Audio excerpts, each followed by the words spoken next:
My name is Megan, and I'm a 27-year-old CEO of a fashion brand. I just started my business recently, and with a lack of staff, there's always so much to do. It's a whirlwind every day. I've had my share of failures, and with many unfamiliar tasks, I've been pulling long hours regularly. Still, since last year, things have started to pick up little by little, and I've been steadily increasing profits. I have a husband who's 2 years younger than me. His name is Mark, and we met through work and eventually started dating. My work was so busy that we rarely had time to go on dates on my days off. At most, we'd grab dinner together after work every now and then. One day, 6 months into a relationship. I'm sorry, we hardly ever get to meet. Well, you're busy. It can't be helped, but I have an idea. An idea.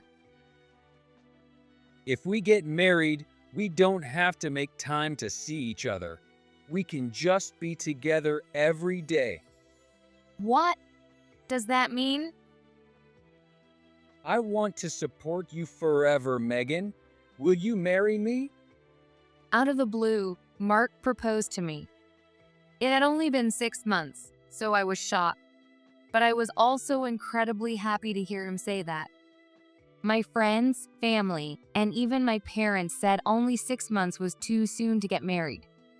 My mom, in particular, was against it. But at the time, I thought, Mark is so kind. Things will definitely work out.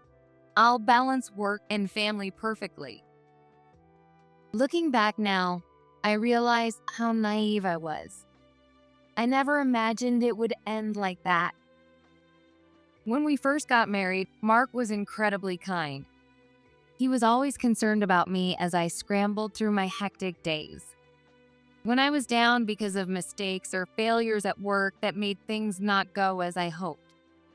Megan, you'll absolutely do great. I'm rooting for you. Yeah, thanks. As your husband, I'll support you as much as I can. He used to encourage me with his kind words like that. When I worked late, he'd even cook dinner and wait for me. But that blissful newlywed life didn't last more than a month. At first, we started having small arguments. I told you not to leave your clothes lying around. Yeah, I know. Oh, and if you've eaten, wash your dishes yourself. You're the wife, so you should handle that much. What?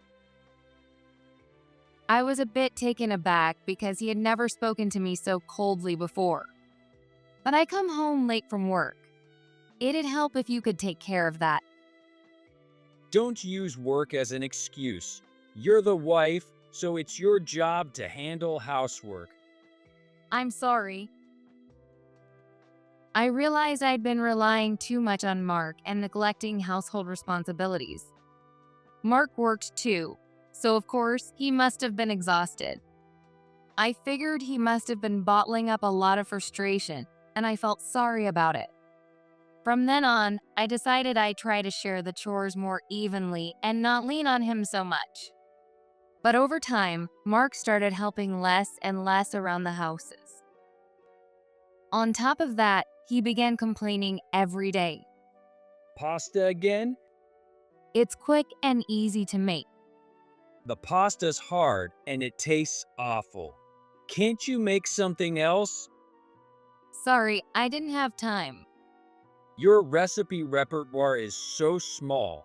You should learn how to cook better. One day, he'd glance at the dinner I made and go out to eat instead. Did you clean my room? Oh, sorry, I didn't get to it. You should have cleaned it. You can clean your own room, you know. And you call yourself a wife? He began to do nothing but complain and criticize me. I'm busy with work too, so can't you put up with it? Unable to hold it in, I finally said that to Mark. What? If you can't even handle housework, you shouldn't be working in the first place. He suddenly started yelling and threw a cushion at me. I was so scared that I couldn't say anything back, but he kept going. Just because you're a CO, you act all high and mighty, saying you're busy, but I work too. I understand that, but Don't act like you're the only one who's busy. Someone like you can't handle a job. what? A woman being a CO? That's impossible. You're bound to fail. That's awful. If you're so upset, cook better food and clean the houses properly. Crying, I ran to the bedroom. He used to say he supported me. Was this what he really thought of me all along? Since then, I felt a rift had formed between us. Even though he'd still complain sometimes, I avoided saying anything back because I didn't want to be yelled at again. Mark started going out more on his days off and would sometimes not come home at night. Naturally, conversations between us decreased until we hardly spoke at all. Around that time, my sleep was reduced to only 3 to 4 hours a night. I'd leave for work early in the morning, come home late at night, clean, do laundry, and prepare meals for the next day. This lifestyle continued, and I became physically and mentally exhausted. Hey, how long are you gonna keep sleeping? Mark's voice woke me up. Panicking, I checked the clock. It was already time to leave the houses. It seemed I'd fallen asleep on the sofa from exhaustion the night before. Oh no, I'm gonna be late. What about breakfast? Can't you handle that yourself for once? I was flustered and accidentally spoke my true feelings. Handle it myself? You're the one who fell asleep. Make breakfast before you leave. He started shouting. But I really have to go now. As I headed for the door, he grabbed my arm hard. Ouch. He yanked me back and pushed me onto the sofa. What the hell are you doing? I said make it. Do you expect me to go to work hungry? Terrified by Mark's overwhelming anger, I worried that if I refused, the violence might escalate further. I contacted my employees to let them know I'd be late, then hurried to make his breakfast. Mark ate the freshly made meal in silence. As I quietly tried to leave the houses, he suddenly threw his plate onto the floor and yelled. This tastes awful. The plate shattered and food scattered across the floor. I'm not some livestock. Stop feeding me garbage like this. Scared out of my mind, I ran out of the houses as if fleeing. I was too afraid to come home that night. I began to doubt whether I could continue living with Mark. Lately, I hadn't been able to rest at all at home, and it was affecting my work. I almost fell asleep during meetings. That night, after working late and returning home, Mark was still awake. Welcome back. He rarely greeted me like that. The mess from that morning, broken plates and scattered food, had been cleaned up, and everything had been tidied away. I felt a strange uneasiness at the seemingly normal situation. Pretending nothing had happened, I finished my usual chores. As I relaxed, Mark brought me tea. How's work going? Oh, thanks. It's going okay, I guess. His unusually kind attitude left me bewildered. It's not perfect, but profits are stabilizing. That's good. Keep it up. I'm heading to bed now. I wondered if he was being kind because he regretted what happened that morning. At the time, that's all I thought about. However, by the next month, I started noticing something strange. Can we talk for a second? What is it? This month, your paycheck was way lower than usual. Did something happen? Well, I changed my job. What do you mean? You're making money, so it's not a problem, right? I mean, we're fine financially, but still. Once my income started stabilizing, Mark quit his job without telling me and started working part-time. Even that part-time job was inconsistent. He'd skip work whenever he felt like it, showing no motivation at all. On top of that, he began going out drinking until early morning almost every day. I realized his sudden kindness the other day wasn't because he regretted his actions. It was to confirm how much I was earning. That realization made me furious. I couldn't stand it anymore, living off someone else's money, partying all day, and not even helping with chores. Hey, what the hell are you doing? What now? Quitting your job without a word and going out drinking every day. Isn't that insane? Who cares? You're making enough money. It's not fine. You're using my money for drinking, and it costs more than our living expenses. Then earn more. What do you even think I am to you? You're so noisy. And are you cheating on me? What? Where's that coming from? Don't bother hiding it. I can tell. Do you have any proof? I didn't have solid evidence, but I had a gut feeling. For instance, he'd come home smelling of perfume or suddenly start wearing stylish clothes when going out. I don't have proof, but I can just tell. Oh, a woman's intuition, huh? That's right.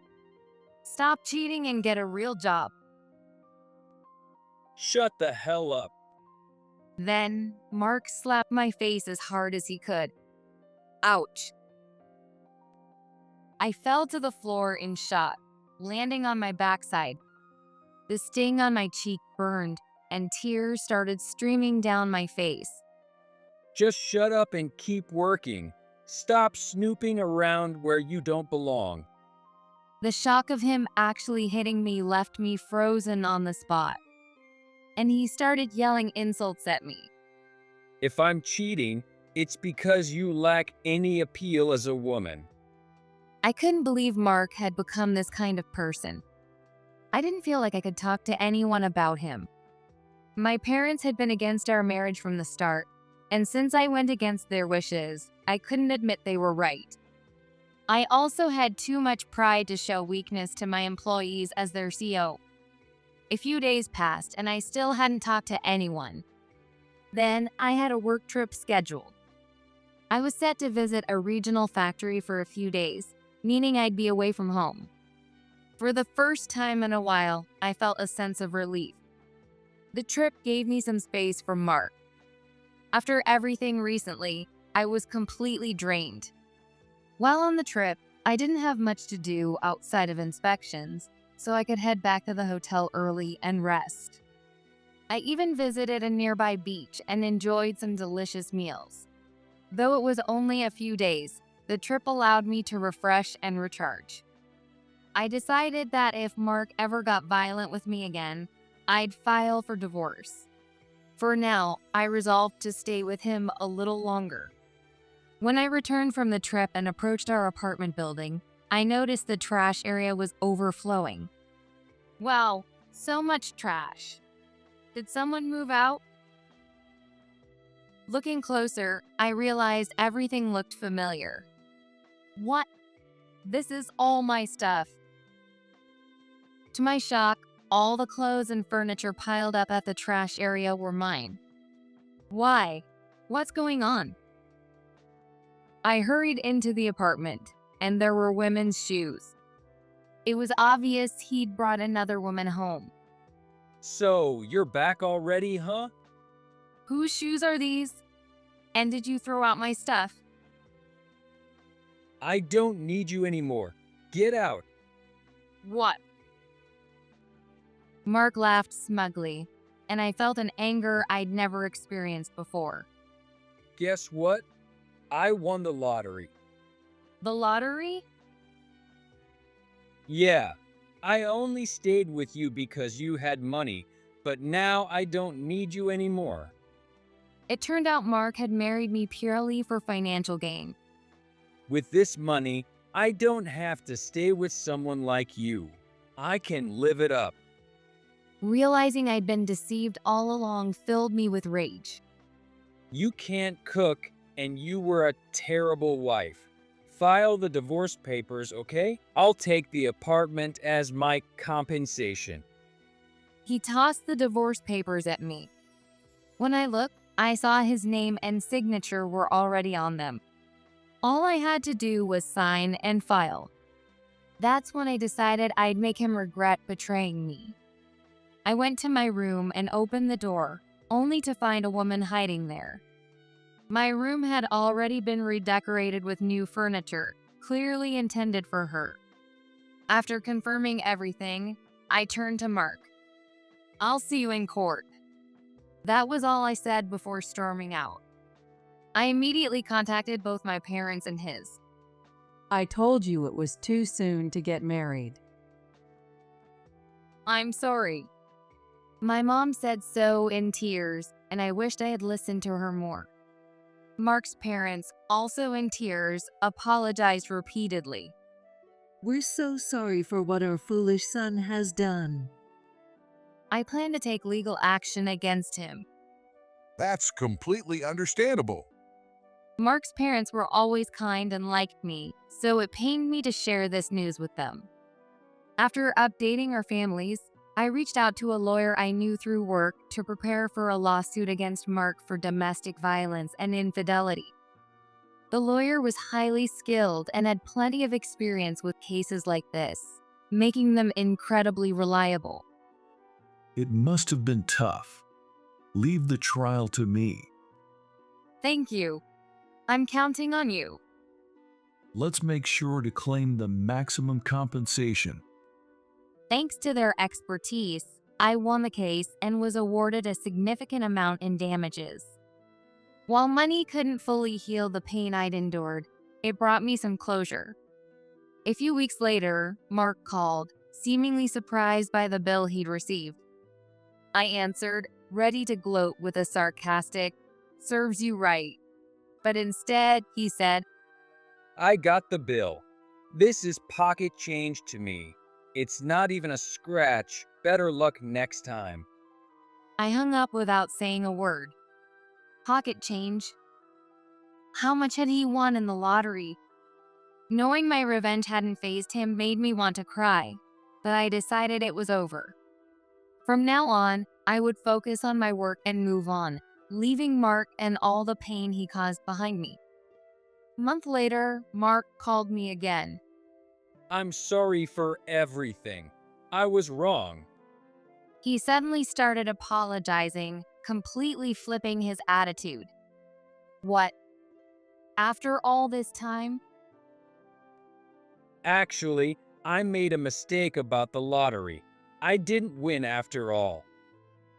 I couldn't help but laugh from the bottom of my heart, thinking, karma really does exist. I've been reflecting on everything. Can't we start over?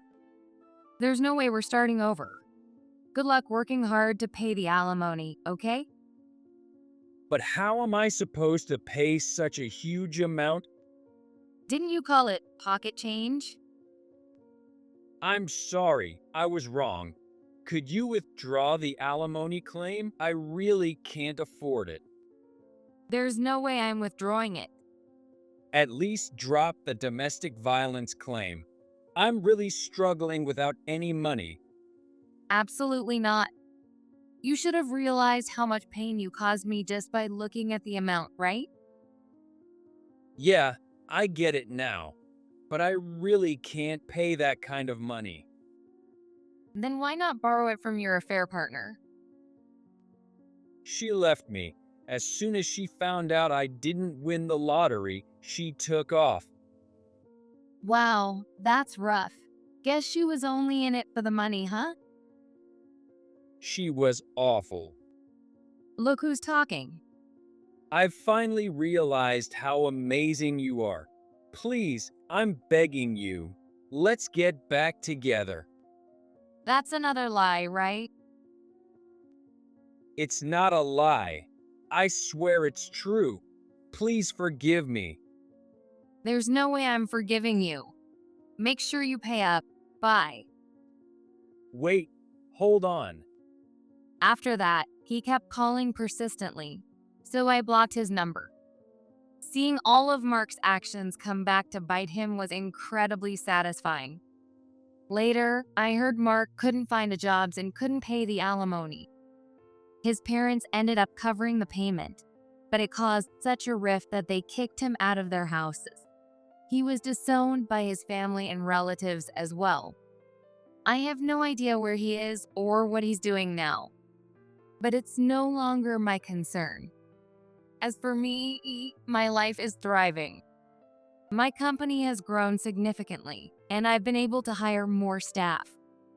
Thanks to that, my workload has lightened, I'm getting enough sleep, and I feel healthier, both mentally and physically. Not only that, but with more time and emotional balance, I was able to find the right man and get married. Unlike Mark, my current husband remains kind no matter how much time passes. He supports me, enjoys my cooking, and even helps out with household chores. Now, I'm living a happy, fulfilling life every single day.